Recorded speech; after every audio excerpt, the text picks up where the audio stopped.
എന്നമ്മയെ ഓർക്കുമ്പോൾ മാതാവേ നിന്നെ ഞാൻ ഓർക്കുന്നു മിഴിനീരോടെ. എന്നമ്മയെ ഓർക്കുമ്പോൾ മാതാവേ നിന്നെ ഞാൻ ഓർക്കുന്നു മിഴിനീരോടെ. വ്യാകുല മാതാവേ നിന്നെ ഞാൻ കണ്ടത് ആദ്യമാ കൺകളിലാ. വ്യാകുല മാതാവേ നിന്നെ ഞാൻ കണ്ടത് ആദ്യമാ കൺകളിലാ. പ്രാർത്ഥന ഒഴുകുന്ന മിഴിനീരിലാ. എന്നമ്മയെ ഓർക്കുമ്പോൾ മാതാവേ നിന്നെ ഞാൻ ഓർക്കുന്നു മിഴിനീരോടെ.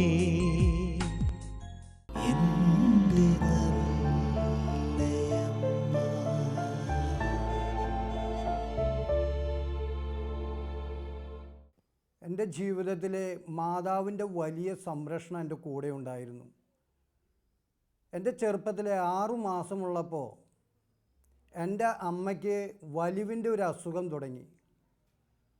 ആ അസുഖം വലിയ ഒരു രോഗാവസ്ഥയിലേക്ക് നീങ്ങിയപ്പോൾ എൻ്റെ അമ്മയ്ക്ക് എന്നെ നോക്കാൻ കഴിയാത്ത ഒരവസ്ഥ വന്നപ്പോൾ എൻ്റെ അമ്മ തൃശ്ശൂർ ലൂർദ് പള്ളി അങ്കണത്തിൽ എന്നെ കൊണ്ട് കിടത്തിയിട്ട് മാതാവിനോട് പറഞ്ഞു എന്നാണ് ഞാൻ കേൾക്കുന്നത്. എനിക്ക് ഓർമ്മ വെച്ചപ്പോൾ, അമ്മേ, ഇനി എൻ്റെ ഈ മകനെ നീ തന്നെയാണ് നോക്കേണ്ടത് എന്ന് പറഞ്ഞ് എൻ്റെ അമ്മ ആ ലൂർദ് പള്ളിയിൽ നിന്നും നേരെ ആസ്പത്രിയിലേക്ക് കടന്നുപോയി.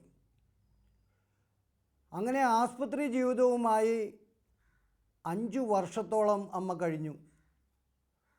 5 വയസ്സായപ്പോൾ അമ്മയെ മരിച്ചിട്ടാണ് എൻ്റെ വീട്ടിലേക്ക് കൊണ്ടുവന്നത്. അമ്മ മരിച്ച ഓർമ്മയൊന്നും എനിക്ക് ഉണ്ടായിരുന്നില്ല. എന്നാൽ പിന്നീട് അവിടുന്ന് അമ്മയുടെ വലിയ സാന്നിധ്യം കൊണ്ട് ഞാൻ വളർന്നു. എൻ്റെ അപ്പൻ മദ്യപാനിയായി തീർന്നു. ആ മദ്യപാനം മൂലം എൻ്റെ ജീവിതവും നരകതുല്യമായി മാറി. എങ്കിലും അമ്മ എന്നെ കൈവിടാതെ എൻ്റെ കൂടെ നടക്കുകയായിരുന്നു. എൻ്റെ ആവശ്യ നേരങ്ങളിലെല്ലാം അമ്മ എന്നെ സഹായിച്ചു കൊണ്ടിരുന്നു. എൻ്റെ ജീവിതത്തിൽ വലിയ അപകടങ്ങളൊക്കെ ഉണ്ടായി. ഞാൻ മരത്തിൻ്റെ മുകളിൽ കയറുന്നൊരു വ്യക്തിയായിരുന്നു. കണ്ട മരത്തിൻ്റെ മുകളിൽ കയറും, മുകളിൽ നിന്നെല്ലാം താഴെ വീഴുന്ന ഒരവസ്ഥയുണ്ടായി. ആ സമയങ്ങളിലെല്ലാം എൻ്റെ അമ്മ എന്നെ കാത്തു പരിപാലിക്കുന്ന ഒരു അനുഭവം, എനിക്കൊരു കോറൽ പോലും ഏൽക്കാതെ എന്നെ സംരക്ഷിക്കുന്ന ഒരു അനുഭവം എൻ്റെ ജീവിതത്തിലുണ്ടായി. ഞാൻ വലുതായി കഴിഞ്ഞപ്പോൾ ഞാൻ മദ്യത്തിനും മയക്കുമരുന്നിനും പല വിധത്തിലുള്ള ആസക്തികൾക്കും ദുരാശകൾക്കും തഴക്കദോഷങ്ങൾക്കൊക്കെ അടിമപ്പെട്ട് കഴിഞ്ഞപ്പോഴും എൻ്റെ അമ്മ എൻ്റെ കൂടെ ഉണ്ടാകുകയും എന്നെ പലപ്പോഴും അമ്മ നല്ല നേർവഴിയിലേക്ക് നയിക്കാൻ എന്നെ ഓർമ്മപ്പെടുത്തുകയും ചെയ്തുകൊണ്ടിരുന്നു. എൻ്റെ ജീവിതം വഴിമുട്ടുന്ന സാഹചര്യങ്ങളിലെല്ലാം പരിശുദ്ധ അമ്മ എന്നെ നേർവഴിക്ക് നയിക്കുമായിരുന്നു. എൻ്റെ ജീവിതത്തിൽ തകർച്ചകൾ വന്നു. വലിയ തകർച്ചകൾ വന്നപ്പോൾ എൻ്റെ ജീവിതത്തിലേക്ക് അമ്മ ഒരു സഹോദരിയെ അയച്ചു, എൻ്റെ താഴെയുള്ള പെങ്ങളെ. എൻ്റെ പെങ്ങള് എന്നെ വന്ന് നവീകരണ അനുഭവത്തിലേക്ക് പോകാനായിട്ട് ഒരു ധ്യാനത്തിന് എന്നെ കൂട്ടിക്കൊണ്ടുപോയി. ആ ധ്യാനത്തിൽ വെച്ച് ഞാൻ മാനസാന്തരപ്പെട്ടു.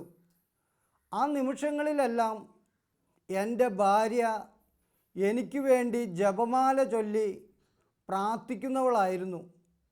ഒരു ദിവസം എത്ര ജപമാല ചൊല്ലുമെന്ന് എനിക്ക് തന്നെ പിടുത്തമില്ല. അത്രമാത്രം ജപമാല ചൊല്ലി അവൾ കാഴ്ചവെക്കുമായിരുന്നു മാതാവിനെ.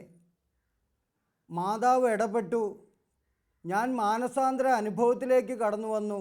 ഒരു നല്ല ജീവിതം നയിക്കാൻ തുടങ്ങി.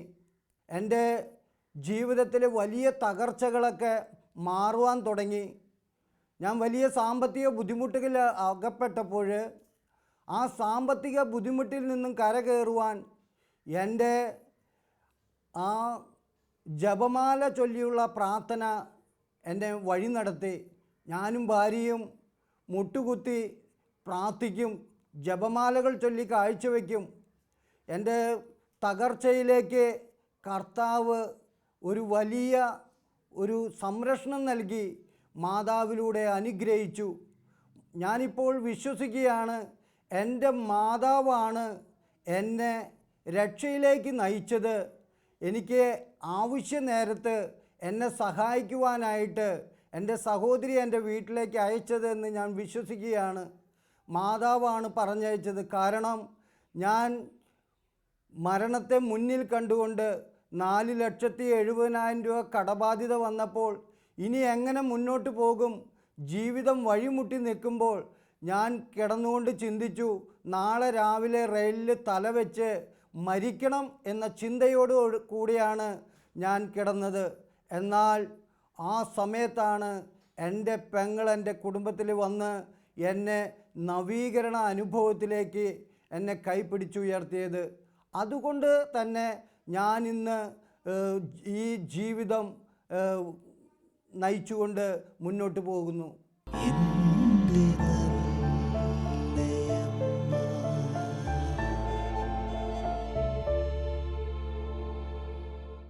എൻ്റെ ജീവിതത്തിലെ വലിയ തകർച്ച കടന്നു വന്നപ്പോൾ എന്നെ സഹായിച്ച മാതാവ്, ഇപ്രകാരമാണ് എൻ്റെ മാതാവ് എൻ്റെ ജീവിതത്തിൽ സഹായിച്ചത്.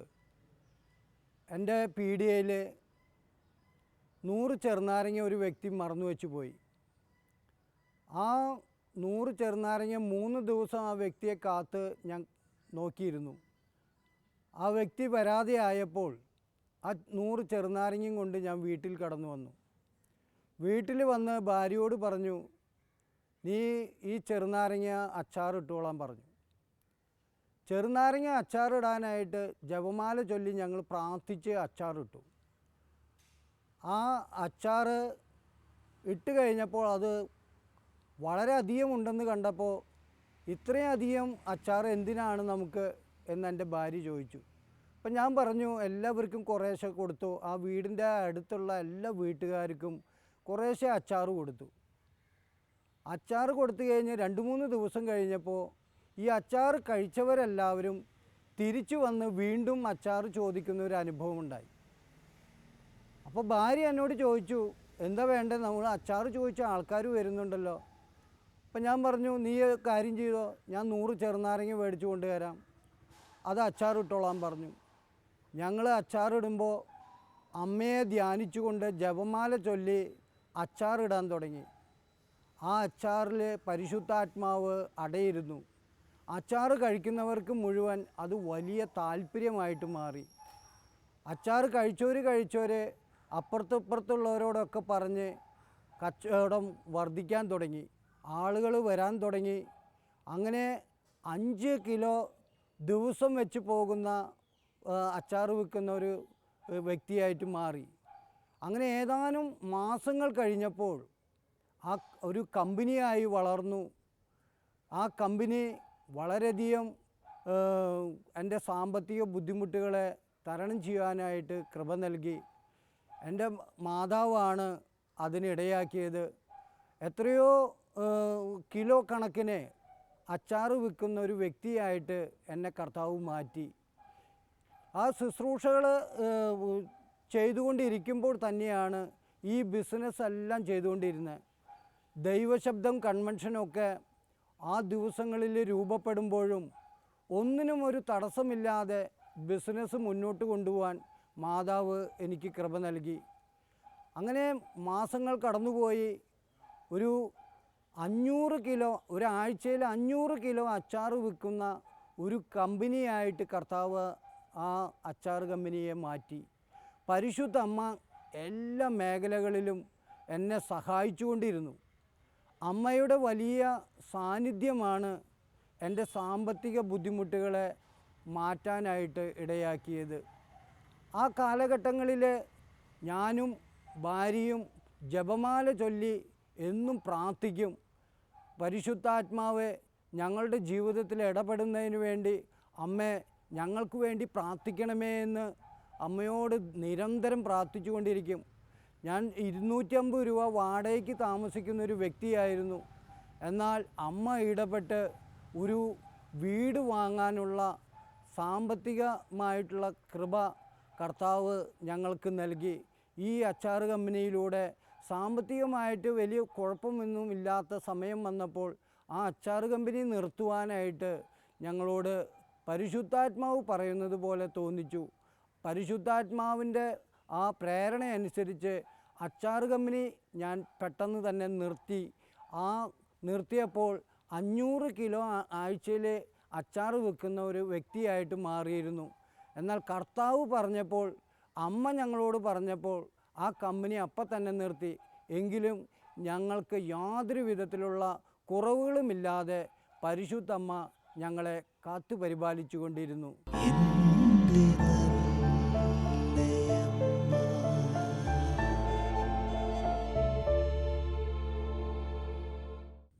മാതാവ് എൻ്റെ ജീവിതത്തിൽ ഇടപെട്ട ഒരു സംഭവം ഞാൻ ഓർക്കുകയാണ്. അതിതാണ്, ദൈവശബ്ദത്തിൻ്റെ ഓഫീസ് നഷ്ടപ്പെട്ടു. ഞങ്ങൾ അവിടെ നിന്ന് മാറിപ്പോകണം. അത് വേറൊരു ആവശ്യത്തിന് വേണ്ടി ആ ഓഫീസ് ഒഴിഞ്ഞു കൊടുക്കണമെന്ന് പറഞ്ഞപ്പോൾ ഞങ്ങളിനി എങ്ങോട്ട് പോകുമെന്ന് ചിന്തിച്ച് ഞങ്ങൾ അന്വേഷണം തുടങ്ങി. ദൈവശബ്ദം ടീമിലെ എല്ലാവരും ഒരു വാടകയ്ക്ക് സ്ഥലം അന്വേഷിച്ച് ഇങ്ങനെ തൃശ്ശൂരിൻ്റെ എല്ലാ ഭാഗങ്ങളിലും നടന്നു. ചെറിയ വാടകയ്ക്ക് ഒന്നും സ്ഥലം കിട്ടാനില്ല. കിട്ടാനുള്ളതൊക്കെ വലിയ വലിയ വാടക പറയുന്നു. അത് ദൈവശബ്ദത്തിന് കൊടുക്കാൻ പറ്റാത്ത അവസ്ഥ. അവസാനം ഞങ്ങൾ ഒഴിഞ്ഞു കൊടുക്കേണ്ട ആ ഒരാഴ്ചയിലെത്തിയപ്പോൾ ഞങ്ങൾ ആരാധനയുടെ മുമ്പിലിരുന്ന് പ്രാർത്ഥിക്കാമെന്ന് വിചാരിച്ച് ആബ ധ്യാന കേന്ദ്രത്തിലെ ഷാജനച്ചനും ദൈവശബ്ദം ടീമംഗങ്ങളും ഒരുമിച്ചിരുന്ന് മാതാവിൻ്റെ അടുത്തിരുന്ന് ഞങ്ങൾ ജപമാല ചൊല്ലി പ്രാർത്ഥിക്കാമെന്ന് തീരുമാനമെടുത്തു. തീരുമാനമെടുത്ത് അന്ന് പ്രാർത്ഥിക്കുവാനായിട്ട് ഞങ്ങൾ കടന്നു പോകുമ്പോൾ ഞങ്ങളുടെ ഗ്രൂപ്പിലുള്ള ഒരു സഹോദരൻ മാതാവിൻ്റെ വണക്കമാസ ദിനമായ വണക്കമാസത്തിന് ഒരു മാതാവിനെ കിട്ടാൻ വേണ്ടി ദൈവശബ്ദം ഓഫീസിലേക്ക് വന്നു. ആ സഹോദരൻ വന്നിട്ട് ചോദിച്ചു, ഇവിടെ ഇരിക്കുന്ന ആ മാതാവിനെ ഒന്ന് തരാവോ, വണക്കമാസം കാലം കൂടുന്നതിന് വെക്കാനാണെന്ന് പറഞ്ഞു. അന്ന് ദൈവശബ്ദത്തിലിരിക്കുന്ന മാതാവിനെ ഞങ്ങൾ ഒരു ഭവനത്തിലേക്ക് കൊടുത്തയച്ചു കഴിഞ്ഞ് ആ സഹോദരൻ ആ മാതാവിനെ ഡെക്കറേഷൻ ചെയ്യുന്ന സമയത്ത് ദൈവശബ്ദത്തിൻ്റെ പ്രവർത്തനങ്ങളൊക്കെ പറഞ്ഞ് ആ വീട്ടുകാരനെ പറഞ്ഞ് മനസ്സിലാക്കി കൊടുത്തു. എന്നിട്ട് ആ സഹോദരൻ പറയുകയാണ്, ഇവർക്കിപ്പോൾ ഒരു ഓഫീസ് നഷ്ടപ്പെട്ടിരിക്കുകയാണ്. ഒരു ഓഫീസ് കിട്ടാൻ വേണ്ടി അവർ ഓടി നടക്കുക. ഒരു ഓഫീസ് എവിടെന്നെങ്കിലും കിട്ടുമോ എന്നുള്ള ആ സഹോദരൻ അവിടെ പങ്കുവച്ചപ്പോൾ ആ നിമിഷത്തിൽ തന്നെ ഞങ്ങൾ ഉണ്ടായിരുന്ന ഓഫീസിൻ്റെ മുകളിലത്തെ കെട്ടിടത്തിൽ ഒരു റൂം അദ്ദേഹത്തിനുണ്ടെന്നും അദ്ദേഹം പറഞ്ഞു അത് സൗജന്യമായിട്ട് ഞാൻ നിങ്ങൾക്ക് അത് തരുന്നു എന്ന് പറഞ്ഞ് ആ റൂം ദൈവശബ്ദത്തിന് തരികയുണ്ടായി. അതുപോലെ തന്നെ എൻ്റെ ജീവിതത്തിൽ എനിക്കൊരു ഭവനം, ഒരു ടറസിട്ട കെട്ടിടം വേണം എന്ന് മാതാവിനോട് പ്രാർത്ഥിച്ച് ജപമാല ചൊല്ലി പ്രാർത്ഥിച്ചു കൊണ്ടിരുന്നപ്പോൾ മാതാവ് എനിക്ക് ഒരു ടറസിട്ട കെട്ടിടം തന്നെ മാതാവ് നൽകുകയുണ്ടായി. ആ ഭവനം പൊളിച്ചു പണിയാനായിട്ട് എന്നോട് പറയുന്ന നിമിഷത്തിൽ എൻ്റെ കയ്യിൽ വെറും 7000 രൂപയാണ് എൻ്റെ കയ്യിലുണ്ടായിരുന്നത്. അത് പൊളിക്കാൻ കൊടുത്ത രൂപ. ആ 7000 രൂപ കൊണ്ട് കള വാങ്ങി അതിൻ്റെ ഉള്ളിൽ ഞങ്ങൾ എന്ത് ചെയ്യും, ഇനി കല്ലിടണമെങ്കിൽ മേടിക്കാൻ തന്നെ പൈസയില്ല, എന്ത് ചെയ്യുമെന്ന് ചിന്തിച്ച് ഞാനും എൻ്റെ ഭാര്യയും ആ കള വാങ്ങിയ കുഴിയിലൂടെ ജപമാല ചൊല്ലി പ്രാർത്ഥിച്ചപ്പോൾ ഒരു 3 ദിവസം കഴിഞ്ഞപ്പോൾ ഒരു സഹോദരൻ വിളിച്ചു പറഞ്ഞു, ബേബേട്ടൻ വീട് പണിയൊക്കെ എത്രയായി, വീട് പണി എന്തായി എന്ന് വിളിച്ചു പറഞ്ഞപ്പോൾ ഞാൻ പറഞ്ഞു, കർത്താവ് തരുമ്പോൾ അതിൽ കല്ലിടും, അല്ലാതെ എൻ്റെ കയ്യിൽ 10 പൈസയില്ല എന്ന് പറഞ്ഞ് ഇരുന്നപ്പോൾ ആ സഹോദരൻ പറഞ്ഞു, ബേബേട്ടൻ പേടിക്കേണ്ട, വീട് പണി നടക്കും എന്ന് പറഞ്ഞ് അദ്ദേഹമാണ് ആദ്യമായിട്ട് എനിക്ക് ഒരു 50,000 രൂപ അദ്ദേഹം ബാങ്കിലിട്ട് തന്നു. ആ 50,000 രൂപ കൊണ്ട് എൻ്റെ വീടിൻ്റെ പണി തുടങ്ങി. അങ്ങനെ മാതാവിൻ്റെ അടുത്ത് ദിവസവും പ്രാർത്ഥിക്കും. ആ കല്ലിട്ട വഴികളിലൂടെ ഞങ്ങൾ ജപമാല ചൊല്ലി പ്രാർത്ഥിച്ച് നടക്കും. അങ്ങനെ ഓരോ ദിവസവും കല്ലിൻ്റെ മുകളിൽ കൈവച്ച്, കർത്താവേ, ഈ കല്ലിൻ്റെ മുകളിൽ വയ്ക്കാനുള്ള കല്ല് നീ തരണം എന്ന് പറഞ്ഞ് പ്രാർത്ഥിച്ച് അതിൻ്റെ ഉള്ളിൽ നടക്കും. അങ്ങനെ ഓരോ ദിവസവും നടക്കുമ്പോൾ ഓരോ ദിവസവും ആവശ്യമായ സമ്പത്ത് കർത്താവ് ഞങ്ങൾക്ക് എത്തിച്ചു തന്നുകൊണ്ടിരുന്നു. മാതാവിൻ്റെ വലിയ സംരക്ഷണം തന്നെ ആ വീടിൻ്റെ ഉള്ളിലുണ്ടായി. മാതാവ് പലപ്പോഴും ഞങ്ങളോട് സംസാരിച്ചു, ഒന്നുകൊണ്ടും ഭയപ്പെടേണ്ട, അവനിൽ ആശ്രയിക്കുക, അവൻ പറയുന്നത് കേൾക്കുക എന്ന് പറഞ്ഞുകൊണ്ട് ഞങ്ങളുടെ കൂടെ നടന്ന് ആ വീടിൻ്റെ പണി പൂർത്തീകരിച്ചു. ഒന്നിനും കുറവില്ലാത്തവണ്ണം മാതാവ് ഞങ്ങൾക്ക് ആ ഭവനത്തിൻ്റെ പണി പൂർത്തീകരിച്ചു തന്നു. അത് മാതാവിൻ്റെ വലിയ ശക്തിയാലാണെന്ന് ഞങ്ങൾ വിശ്വസിക്കുകയാണ്. എന്നും മാതാവിൻ്റെ അടുത്ത് ഞങ്ങൾ പ്രാർത്ഥിക്കും, മാതാവേ, ഞങ്ങൾക്ക് നല്ല ഒരു ഭവനം തരണേ. മാതാവാണ് പറഞ്ഞത്, നിങ്ങൾ 2 പേരെ ഏക മനസ്സോടെ എന്തു ചോദിച്ചോ അത് നിങ്ങൾക്ക് കർത്താവ് തരും. മാതാവ് ഞങ്ങളുടെ മനസ്സിൽ ഇങ്ങനെ പറഞ്ഞുകൊണ്ടിരുന്നു. അന്നു മുതൽ ഞാനും എൻ്റെ ഭാര്യയും കരം കോർത്ത് പിടിച്ച് പ്രാർത്ഥിക്കാൻ തുടങ്ങി. കർത്താവിൻ്റെ അടുത്ത് പ്രാർത്ഥിക്കും, കർത്താവേ, ഞങ്ങൾക്ക് ആവശ്യമായത് ഞങ്ങൾക്ക് തരണേ എന്ന് പറഞ്ഞ് പ്രാർത്ഥിച്ചു. അപ്പോഴാണ് കർത്താവ് ഞങ്ങൾക്ക് ഒരു മെസ്സേജ് തന്നത്, അടുത്ത മെയ് 22-ാം തീയതിക്കുള്ളിൽ നിനക്കൊരു ടെറസ് കെട്ടിടം തരുമെന്ന്. അന്ന് ഞങ്ങൾ പ്രാർത്ഥിച്ചു. അന്നു മുതൽ പരിശുദ്ധാത്മാവ് ഞങ്ങളുടെ പ്രാർത്ഥന കേട്ട് ഞങ്ങൾക്ക് നല്ലൊരു ഭവനം നൽകുകയായിരുന്നു. ആ ഭവനത്തിലാണ് ഇന്ന് ഞങ്ങൾ വസിക്കുന്നത്. ആ ഭവനം മാതാവിൻ്റെ പേരിലാണ് അറിയപ്പെടുന്നത്. മരിയൻ ഭവനമെന്ന് ഞങ്ങൾ ആ ഭവനത്തിന് പേരിട്ടു. ഇന്ന് ആ ഭവനം വലിയ സന്തോഷത്തോടെയും സമാധാനത്തോടെയും ഞങ്ങൾ ആ ഭവനത്തിൽ താമസിക്കുന്നു. എന്നും ഞങ്ങൾ ഒരുമിച്ച് പ്രാർത്ഥിക്കുകയും ഒരുമിച്ച് ജപമാല ചൊല്ലി അമ്മയോടുള്ള സ്നേഹം പങ്കുവെച്ച് ഏക മനസ്സോടെ ഞങ്ങൾ ജീവിക്കുന്നു. ഞങ്ങൾ ഏക മനസ്സോടെ പ്രാർത്ഥിക്കാൻ തുടങ്ങിയപ്പോൾ ഞങ്ങൾക്ക് എല്ലാം ലഭിക്കുന്നു. ഞങ്ങൾക്കൊന്നിനും കുറവില്ലാതെ ഞങ്ങൾക്ക് എല്ലാം ലഭിക്കുന്ന ഒരു അവസ്ഥയാണ് ഞങ്ങളുടെ ജീവിതത്തിൽ ഉണ്ടായത്.